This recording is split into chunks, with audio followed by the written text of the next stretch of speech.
Ore 10, Tribunale di Venezia. Sarà il giudice per le indagini preliminari Giuliana Galasso a presiedere l'udienza Fiume che metterà la parola fine a buona parte dell'inchiesta Mose.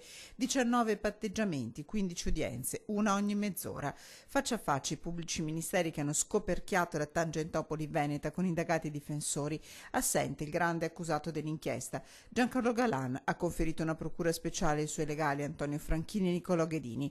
Il presidente del Veneto, da giovedì agli arresti domiciliari nella sua villa di Cinto Euganeo, ha ottenuto dal tribunale il permesso per recarsi poche ore fa in ospedale per un controllo alla gamba per cui era stato ricoverato prima dell'arresto.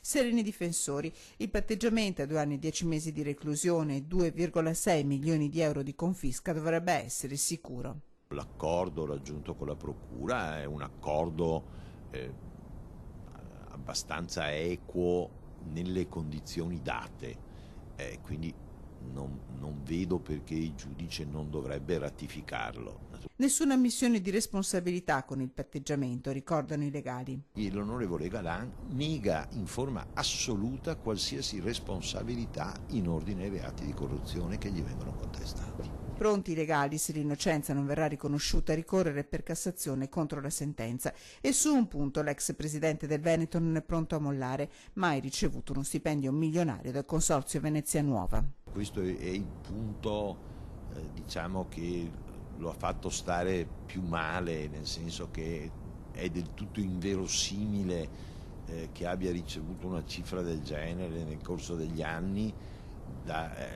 Questa cosa è basata solo sulle dichiarazioni di Mazzacurati, che sul punto sono molto generiche, contraddittorie. Si discuterà la prossima settimana la richiesta di patteggiamento per l'ex assessore Renato Chisso, rientrato a Favaro Veneto 2 giorni fa dal Consiglio regionale. Intanto arriva una richiesta di Antonino Pipitone, capogruppo dell'Italia dei Valori. Stop ai vitalizi per chi patteggia.